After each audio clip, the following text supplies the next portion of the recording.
Hi, I'm Tim. Welcome to the 1916 Company and Collector Conversations. We've had a lot of collectors on the shows, and all of their stories have been intriguing and unique. But every once in a while, we encounter a collector whose story is as organic and individual as his collection itself. Steve, welcome to the show. Tim, thanks for having me.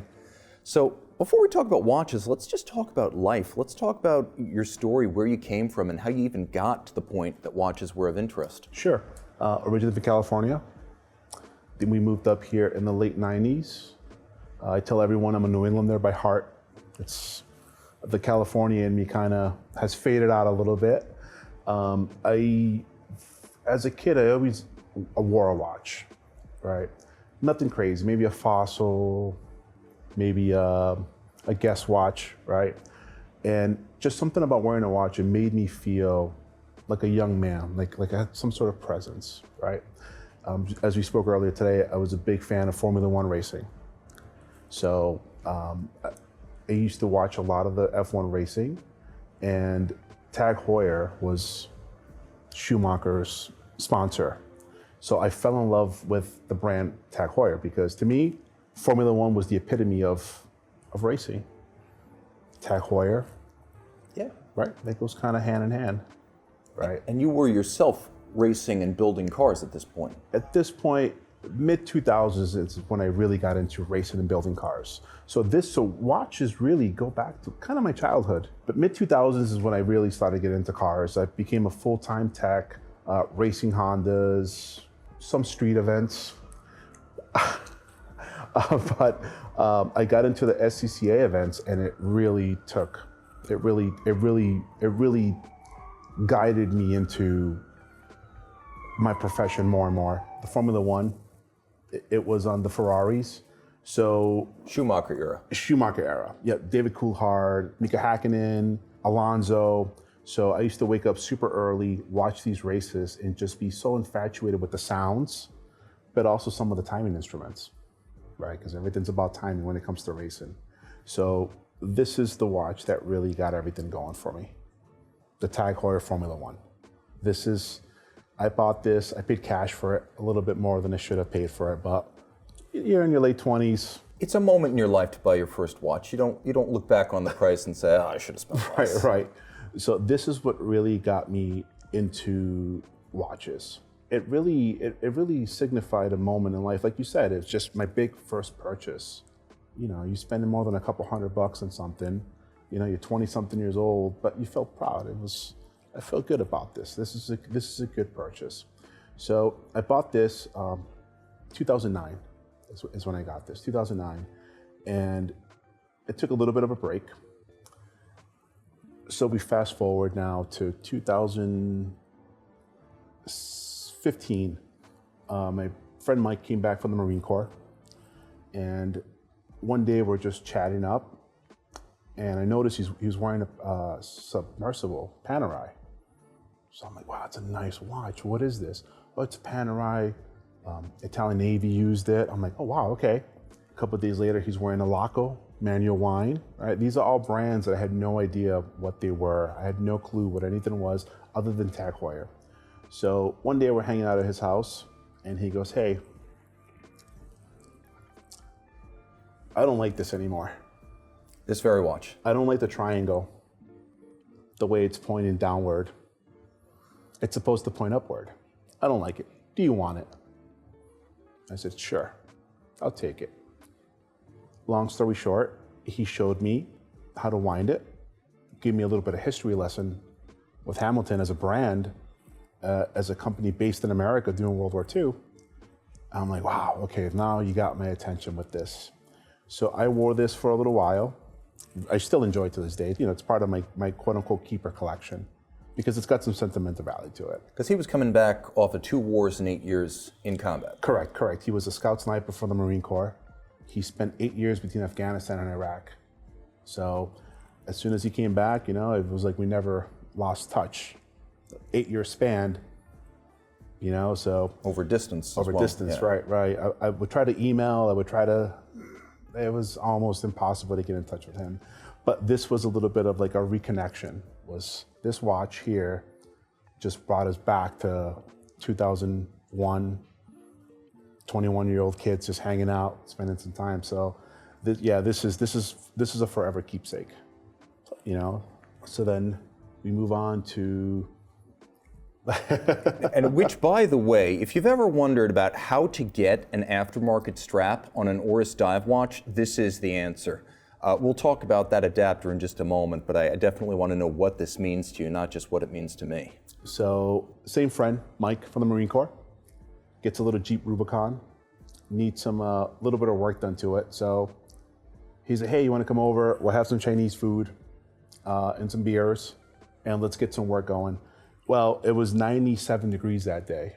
On a nice July day, I spent about anywhere between 10 and 12 hours working on this thing.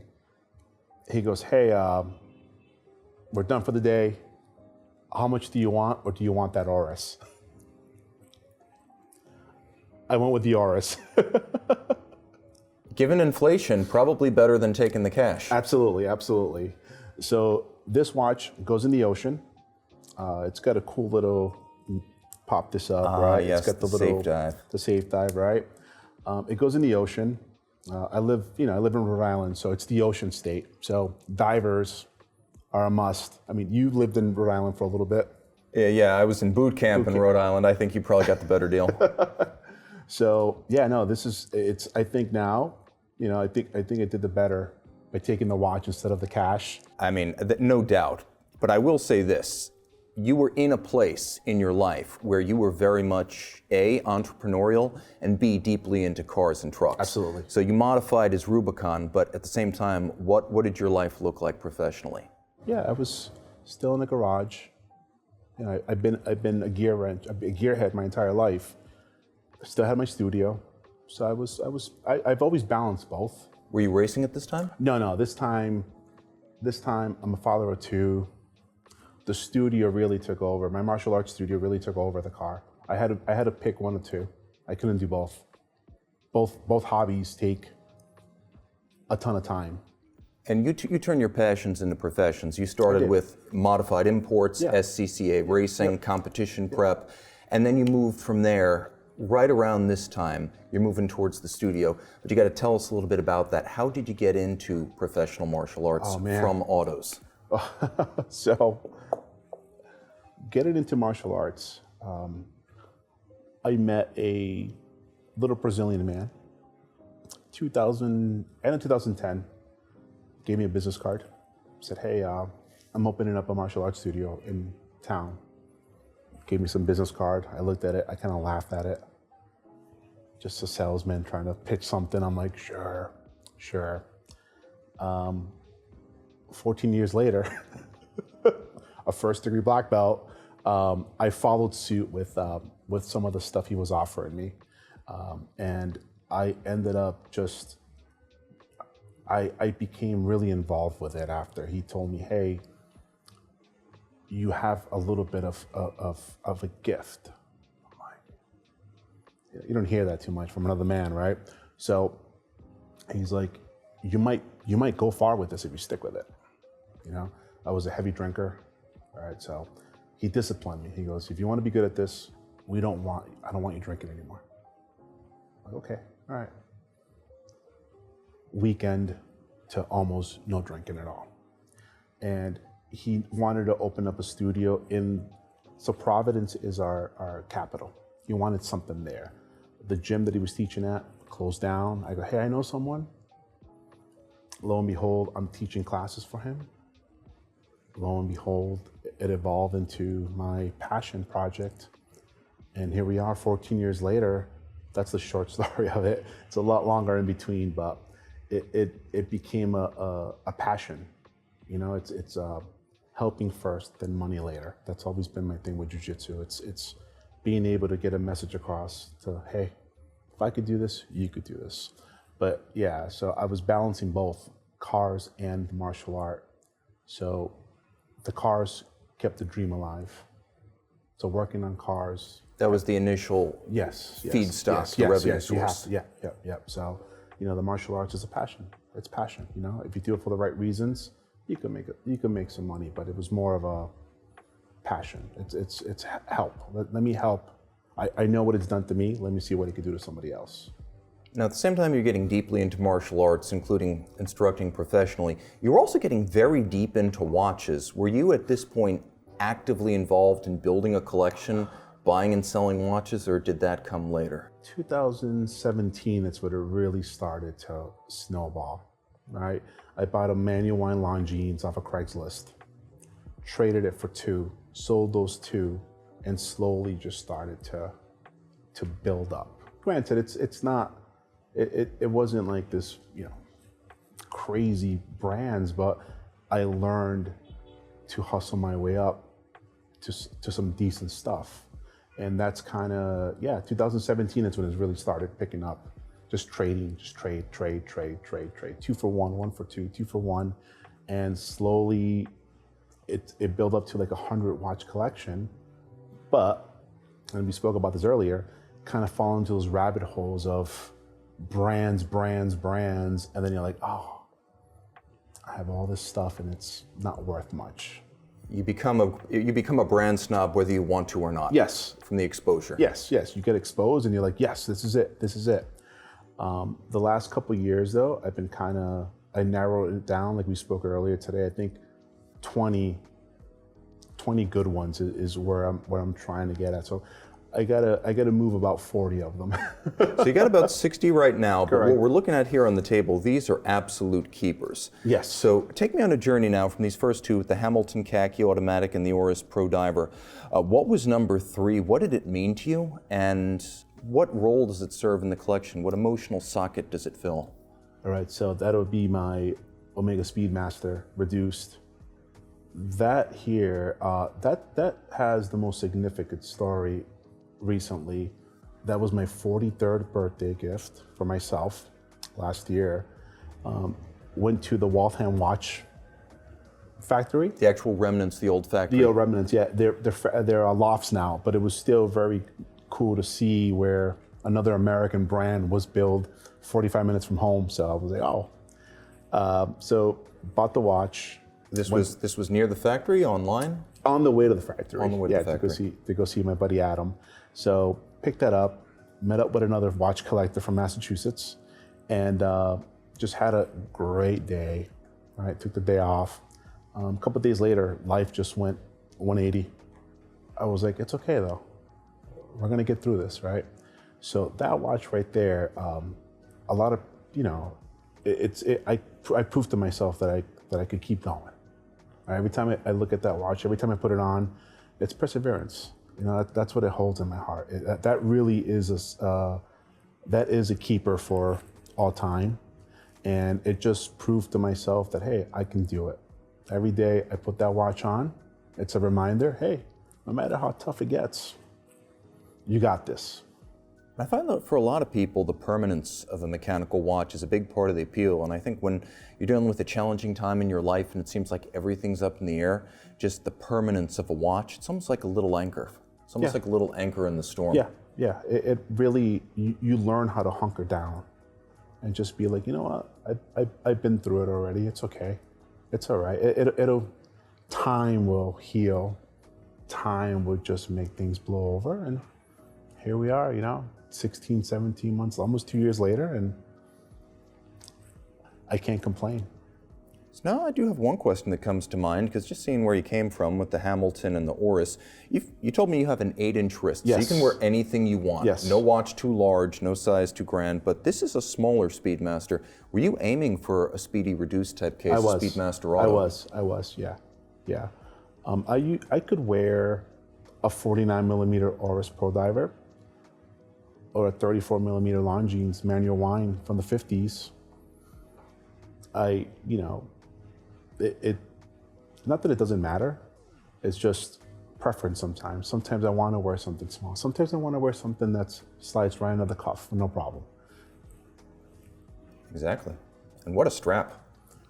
As people are going to want to know, because we're going to do some close video of these, but where did you get this strap? Because this is beautiful. Believe it or not, I get a lot of my straps from cheapestnailstraps.com. Fair enough. CNS.com, I'm sorry, CNS.com. Yeah, I've been dealing with Sophie since 2017, and she's great to work with. And Every time I order, it's there within 10 days.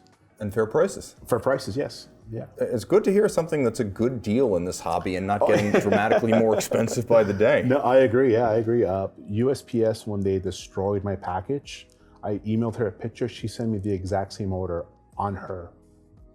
Wow. So yeah, so that's customer service. it really is. It really is. Well, that's a good kind of bundling. Absolutely. But we've heard about bad bundling in the watch industry. Multiple straps come free. That is good bundling.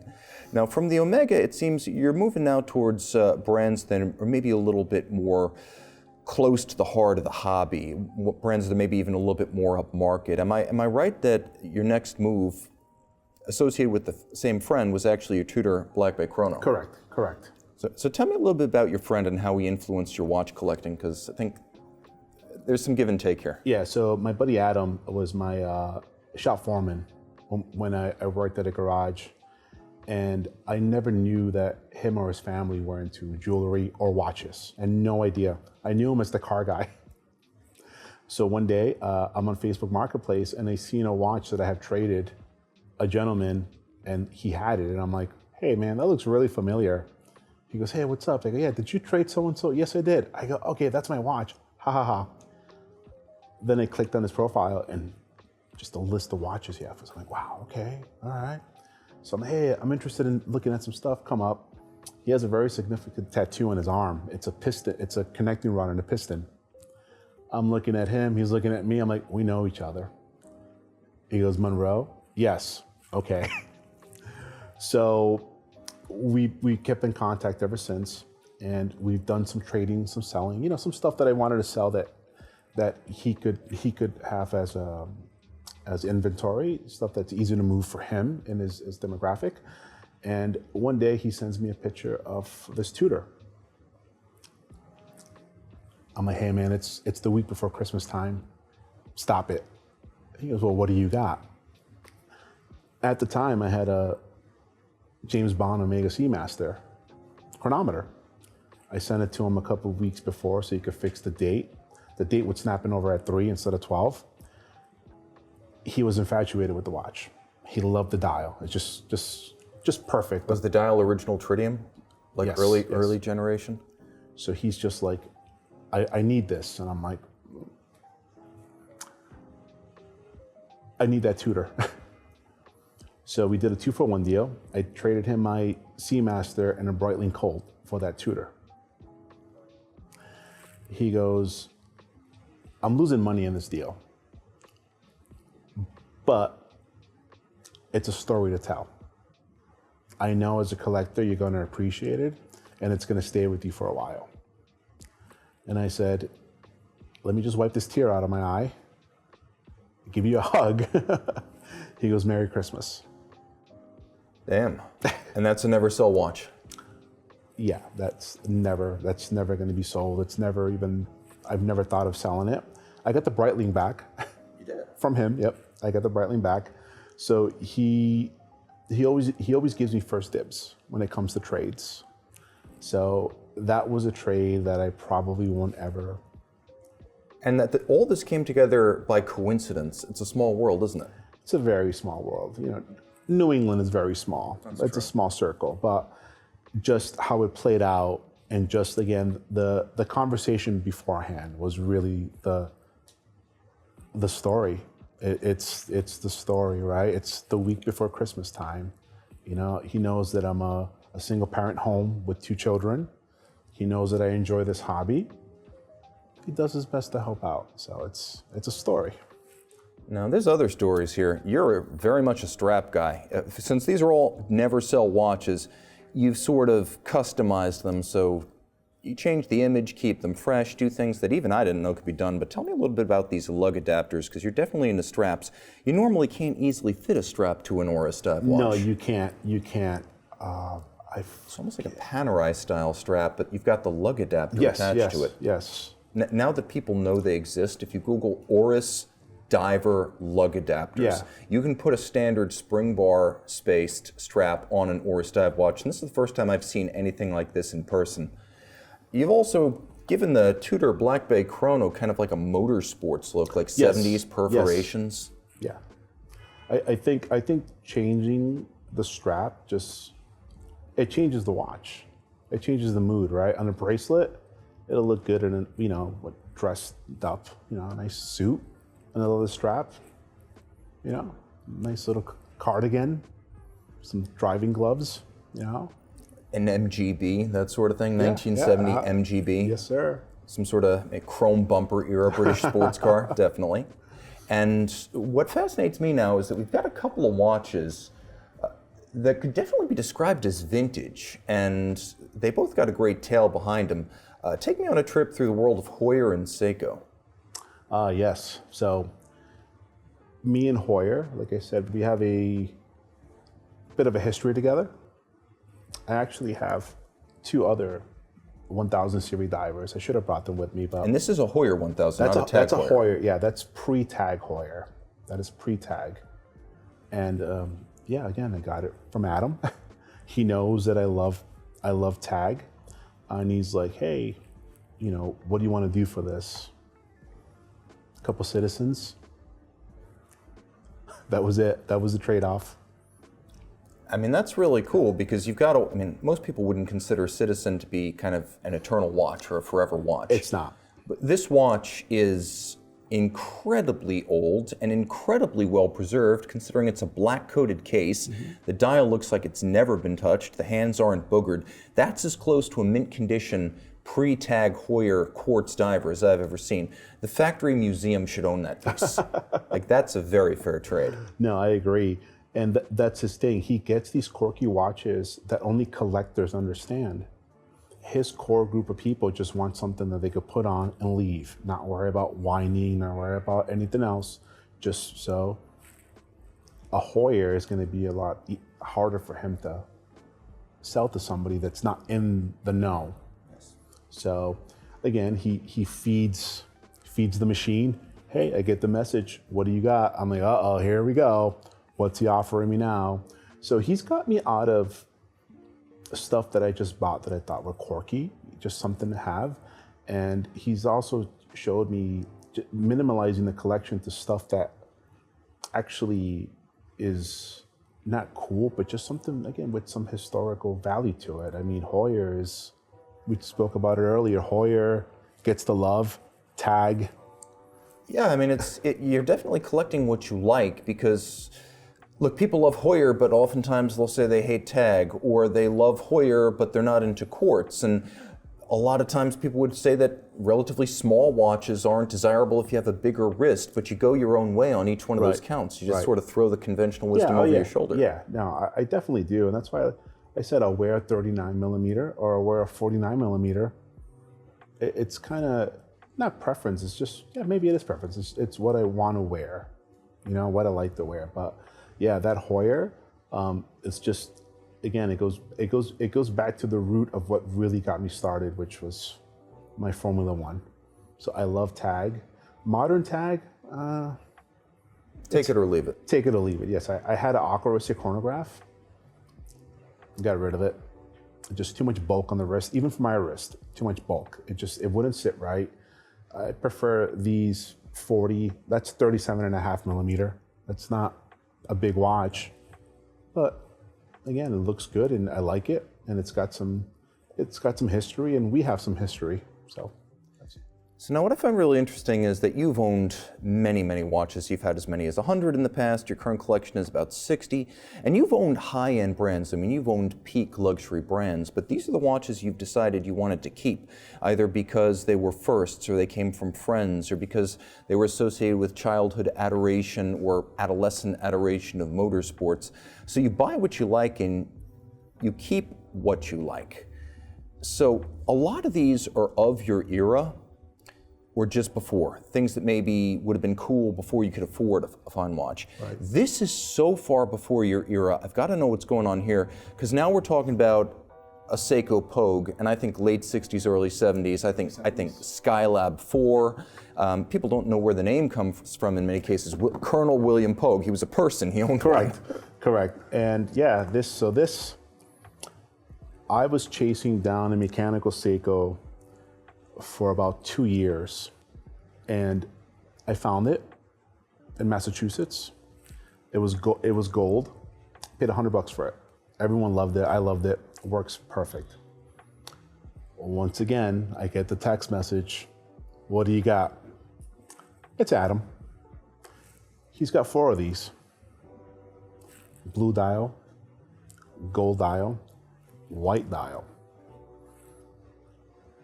I'm intrigued with space watches. I get the Speedmaster. I get a below the moon watch, all right? And I'm like, granted, it's a reissue, but still, it's got history. This is the real deal. This is true vintage. Is the real deal. 1972 Pogue. 2 citizens and a Seiko. I said, okay. I mean, that's an incredible score. And, you know, people undersell how sophisticated this watch is. One of the first 3 automatic chronographs. Correct. And the only one of them that had basically a combination of column wheel and a vertical clutch. I mean, this is a landmark piece. And if we're honest, it was actually in production before the El Primero really was in production. Correct. Again, a couple watches for this. So he keeps feeding the machine over and over again. But yeah, this is just something that I'm infatuated with, the colorway. Plus, you know, it's got some historical meaning to it. It came on the bracelet, by the way. It's also on the bracelet, yeah. But I do like to switch up the straps. And it's a good look with the blue with the red. It matches the dial, it matches the bezel. I agree. But yeah, this is an all original, 1972 Pogue. So now this is a fraction of the collection, but these are the most meaningful watches. Yes. Now you've been through many different episodes as watch collector, watch trader, a car racer, car builder, martial artist. Do you have, since the studio and the martial arts really has been your focus for a while, do you have any watches that are influenced by your study of martial arts, places you've been, championships you've won? Oh man. Or maybe even just hard efforts? You know, since everything's based off time, right? Everything we do on the mat is time. Your promotion, time, right? My degrees on my black belt, all based on time now. It's not knowledge, it's more of time. How long am I going to be a black belt for, right? So I've never really put a watch to my martial arts. I don't wear a watch when I go to the studio. Of course. I don't wear a watch, right? But I've never put a watch to that subject. That's a really good question. Now you got me thinking of what would I choose for a watch for my martial arts. And I'll be honest, I can't even think about that off the cuff. That's really good. No, you stumped me. No, it's good, because I'm the same way. People ask me, like, Tim, you're a cyclist. What watch do you associate with cycling? I'm like, I don't wear a watch when I'm cycling. I don't know. That is, oh man, you know, I'm trying to think, and let's put it this way. When you reach your ultimate aspiration, the highest level of mastery, the expansion of the studio, a student who just means the world to you, reaches his goal, what would you envision as a trophy or grail watch? Like, what is that watch you need to earn? I'd say a no crown guard sub. Wow. Yeah. Very cool. Yeah, I told you, I seen a gentleman with one, and I should have said something. This was up in New England. This was up in New England. Nice little fishing town, and he was wearing a no crown guard sub. And I just kept staring at his wrist, and my girlfriend was like, you should compliment him or say something. I'm like, I don't want to. You should. And the watch matched the gentleman, if that makes any sense. The vintage corresponded of man to watch. Right. It wasn't like something fancy. It was like his everyday watch. But I understand the significance of that watch. Something that I know would fit me. You know, I love the ocean. Right, I'm in the ocean. Most of these watches, well, most of my dive watches are every summer, at least twice a week in the ocean. Every time. That's the only thing keeping me connected to the real world. Is I do a 20-minute sprint in the water. Down we go. And that's cool, because everything you do is based on tradition. None of these martial arts were created yesterday. No. No one gets anywhere in a week of practice. No. And the people who have the highest accomplishment are generally people who don't look like ultimate fighters. They're old, they're wizened, they're gray. Yes. And the watch sort of matches that. If that's your ideal of the height of achievement, well, then it wouldn't be some new watch straight out of the case. No. It'd be a no crown sub. So now I'm going to ask you a topic that's a little bit kind of off base because I am not a martial artist and I am a movie fan. Okay. So you got to let me know. Sure. What are your 3 favorite martial arts movies? Because I'm dying to ask you this. I want to know like what looks real to someone who actually knows. What looks cool? Okay, so Steven Seagal. Aesthetically, it looks realistic. We're talking Under Siege and above. Everything else... Yeah, after Under Siege, everything on the north side of his career, just forget it. But Under Siege, Above the Law, the way he ran, I'm like, oh yeah, I could see myself running, flailing my arms, right? And that type of Aikido he practices, it's not flamboyant. It's not. So it looks realistic, right? And no roundhouse kicks. No, nothing crazy just like that. Kicks above the waist, nothing crazy. So that's one. I'd say Out for Justice. Good, based in New York, right? So looks the part. Second, Perfect Weapon, Jeff Speakman, for Kempo Karate. Looked realistic. Not super flamboyant kicks, everything low, good punches. It looked the part. And my third movie? You can go as far as you want. I'm happy to listen and I'm happy to learn. All right, my third movie,